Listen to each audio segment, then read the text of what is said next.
بسم اللہ الرحمن الرحیم.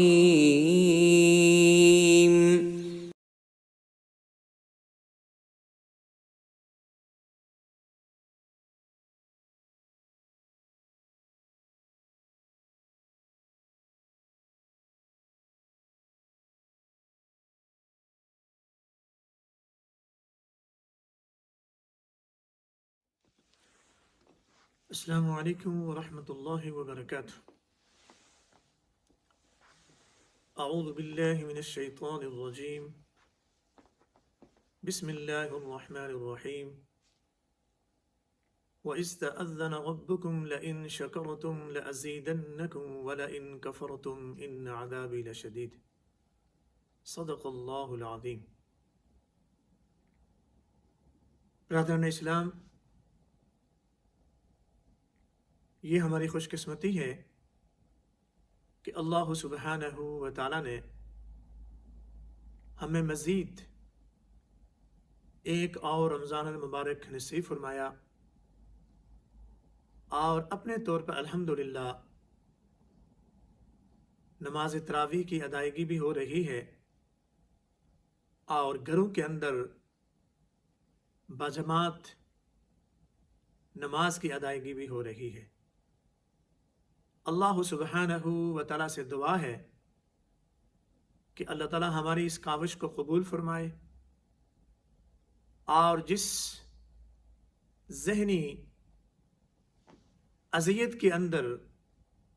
نہ صرف امت مسلمہ بلکہ پوری انسانیت شکار ہے، اللہ تعالیٰ ہمیں اس سے جلد از جلد نجات عطا فرمائے. آج رمضان المبارک کا 24واں روزہ ہے، 25ویں شب ہے. ان دنوں کے اندر مساجد آباد ہوا کرتی تھی، اور انشاءاللہ العزیز اللہ سبحانہ و تعالیٰ سے پوری امید ہے کہ آئندہ رمضان المبارک حسب سابق جس طرح کے رونقیں ہوا کرتی تھی مساجد کے اندر، اسی طرح پھر سے ہوں گی. اور اللہ سبحانہ و تعالیٰ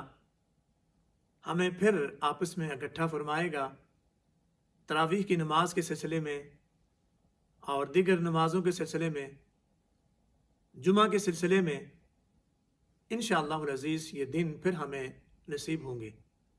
اور یہ تھوڑی سی جو مشکل ہے، اس کے اندر یقیناً کوئی نہ کوئی مصلحت ہے، کوئی حکمت ہے. کیا مصلحت ہے، کیا حکمت ہے، اس کے بارے میں اللہ سبحانہ و تعالیٰ بہتر جانتے ہیں. میں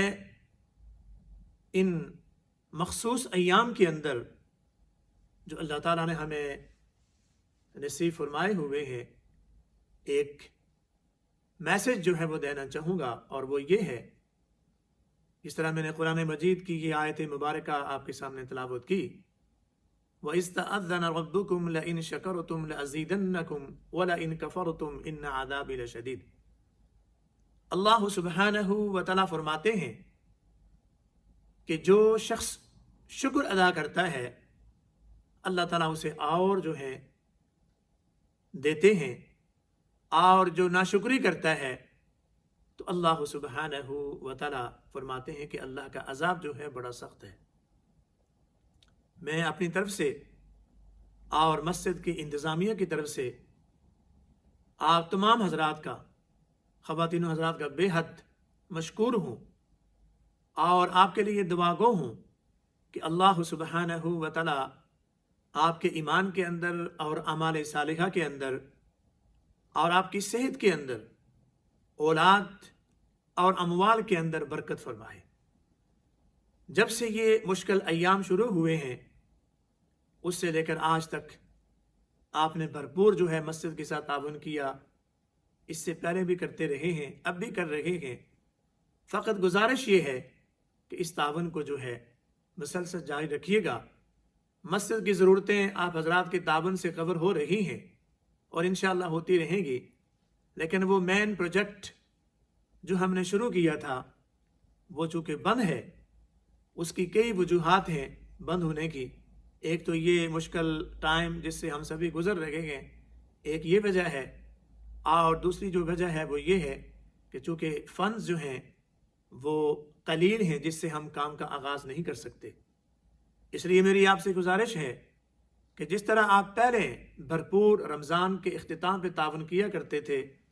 آپ اپنے طور پر اپنے گھروں میں بیٹھ کر اپنی فیملیوں سے ڈسکس کر کے اس میں تعاون کر سکتے ہیں، اور میری آپ سے گزارش ہے کہ ضرور تعاون کیجیے گا تاکہ یہ پروجیکٹ جو ہے یہ تعطل کا شکار نہ ہو بلکہ جلد از جلد پایا تکمیل کو پہنچے۔ اسی لیے حدیث میں آتا ہے، حضرت ابو کبشہ رضی اللہ تعالی عنہ رسول اللہ علیہ السلام کے بہترین صحابیوں میں سے ہیں، اور یہ ان خوش قسمت ترین صحابیوں میں سے ہیں جب اللہ کے نبی علیہ السلام فرما رہے تھے کہ اللہ سبحانہ و تعالی میری امت میں سے 70,000 یعنی 70,000 افراد کو بغیر حساب کتاب کے جنت میں داخل فرمائیں گے، تو یہ اٹھ کر کھڑے ہو گئے اور کہنے لگے، یا رسول اللہ صلی اللہ علیہ وسلم میرے لیے دعا کیجئے کہ ان 70,000 افراد کے اندر مجھے بھی جو ہے اللہ تعالیٰ شامل فرمائے۔ تو اللہ سبحانہ و تعالیٰ کے پیارے حبیب جناب محمد الرسول اللہ علیہ السلام نے ان کے لیے دعا کی۔ تو یہ صحابی فرماتے ہیں کہ اللہ کے نبی علیہ السلام نے ایک موقع پر قسم اٹھا کر فرمایا، اس اللہ کی قسم جس کے ہاتھ میں میری جان ہے، میں تمہیں 3 چیزیں جو ہیں وہ بتلاتا ہوں، اور ان 3 چیزوں کے بارے میں تمہیں ضمانت دیتا ہوں، گارنٹی دیتا ہوں، اور ان میں سے سر فہرست جو چیز ہے فرمایا وہ یہ ہے کہ جب انسان اللہ کی دی ہوئی رقم، اللہ کے دیے ہوئے مال میں سے اللہ کی راہ میں خرچ کرتا ہے تو میں ضمانت دیتا ہوں، میں گارنٹی دیتا ہوں کہ اس کے مال کے اندر کمی نہیں آتی۔ یعنی کوئی انسان یہ مت سمجھے کہ جو میں نے اللہ کی راہ میں خرچ کیا اور اتنا خرچ کرنے سے جمع شدہ جو مال ہے اس میں سے اتنی کمی جو ہے وہ آ جائے گی۔ فرمایا کمی نہیں آتی، بلکہ اس کے اندر کئی گنا اللہ سبحانہ و تعالی اضافہ فرماتے ہیں۔ اور فرمایا کہ دوسری میں تمہیں ضمانت یہ دیتا ہوں کہ جو انسان دنیا کے اندر کسی کا ظلم جو ہے وہ سہتا ہے، کسی کی طرف سے آئی ہوئی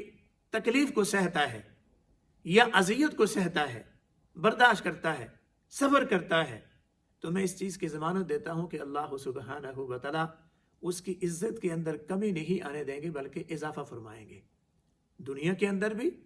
اور آخرت کے اندر بھی۔ اور فرمایا کہ تیسری چیز وہ تمہیں یہ بتاتا ہوں جس کی میں ضمانت دیتا ہوں کہ وداؤٹ اینی ریزن، بغیر کسی وجہ کے اگر کوئی آدمی اپنے ہاتھ کو پھیلاتا ہے، جس طرح کہ بعض لوگ عادی سائل ہوتے ہیں، مانگنے والے ہوتے ہیں، فرمایا بغیر کسی وجہ سے جو آدمی سوال کا دروازہ کھولتا ہے تو اللہ سبحانہ و تعالیٰ اس کے لیے ہمیشہ کے لیے دروازہ کھول دیتے ہیں، وہ پوری زندگی مانگتا ہی رہتا ہے، اس کی ضرورتیں جو ہیں وہ کور نہیں ہوتی۔ اور فرمایا کہ 2 قسم کے لوگ جو ہیں اللہ کی نگاہ میں محبوب ترین ہیں، اور 2 قسم کے لوگ جو ہیں اللہ کی نگاہ میں یعنی انتہائی بدترین ہیں۔ فرمایا وہ لوگ جو محبوب ہیں ان میں سے ایک وہ آدمی ہے جس کو اللہ سبحانہ و تعالیٰ نے مال سے بھی نوازا ہوا ہے اور علم سے بھی نوازا ہوا ہے۔ اس مال کو اللہ کے دیے ہوئے علم کے مطابق اللہ کی بتائی ہوئی مدوں کے اندر، مثال کے طور پر مساجد کی تعمیر ہو رہی ہے، مساجد کی ضرورتیں ہیں، مدارس کی ضرورتیں ہیں، غربا جو ہیں ان کی ضرورتیں ہیں، فقراء کی ضرورتیں ہیں، مساکین کی ضرورتیں ہیں، اور بے شمار دیگر جو ہیں وہ دینی کام ہیں جہاں رقم کی ضرورت ہے، تو وہ اللہ کا بندہ اللہ کے دیے ہوئے مال سے، اللہ کے دیے ہوئے علم کو پیش نظر رکھتے ہوئے اللہ کی بتائی ہوئی مدوں کے اندر خرچ کرتا ہے، تو فرمایا اللہ کی نظر میں وہ محبوب ترین لوگوں میں سے سر فہرست ہے۔ پھر فرمایا کہ ایک وہ آدمی ہے جس کے پاس مال تو نہیں، مال سے وہ محروم ہے، لیکن اللہ نے اسے علم جو ہے وہ دے رکھا ہے، تو اس علم کے مطابق وہ یہ سوچتا ہے کہ کاش میرے پاس بھی مال ہوتا، تو جس طرح وہ میرا بھائی اپنے مال کو اللہ کی مدوں کے اندر خرچ کرتا ہے، اسی طرح میں بھی خرچ کرتا، اس کے پاس دینے کے لیے کچھ بھی نہیں لیکن علم ہے، تو فرمایا کہ چونکہ اس کی نیت جو ہے وہ صاف ہے، اس کی خواہش جو ہے وہ صاف ہے، تو جس طرح پہلے آدمی کو اجر ملتا ہے اس طرح اس کو بھی اجر ملے گا۔ تو فرمایا تیسرا وہ آدمی ہے جس کے پاس مال اور دولت کی فراوانی ہے، مال اور دولت ہے، لیکن وہ اللہ کی بتائی ہوئی مدوں کے اندر خرچ نہیں کرتا، بلکہ عیاشی کے اندر، اسراف کے اندر، فضول خرچی کے اندر، دیگر مشاغل کے اندر جو ہے وہ خرچ کرتا ہے جہاں اللہ کی ناراضگی ہوتی ہے، تو فرمایا کہ اللہ کی نظر میں بدترین لوگوں میں سے سرفہرست ہے۔ اور چوتھا وہ آدمی ہے جس کے پاس مال بھی نہیں، علم بھی نہیں، لیکن وہ عیاش پرست آدمی جو ہے اس کو دیکھ کر یہ اس خواہش کا اظہار کرتا ہے کہ کاش میرے پاس مال ہو، جس طرح یہ عیاشی کر رہا ہے میں بھی کروں، حالانکہ اس نے کیا کچھ بھی نہیں لیکن نیت کے اندر فطور ہے۔ تو جس طرح وہ اللہ کی نظر میں گرا ہوا ہے، بدتر لوگوں کے اندر ہے، اسی طرح یہ جو ہے یہ بھی بدترین لوگوں کے اندر شامل کر دیا جاتا ہے۔ اللہ سبحانہ و تعالیٰ سے دعا ہے کہ اللہ تعالیٰ نے ہمیں مال و دولت سے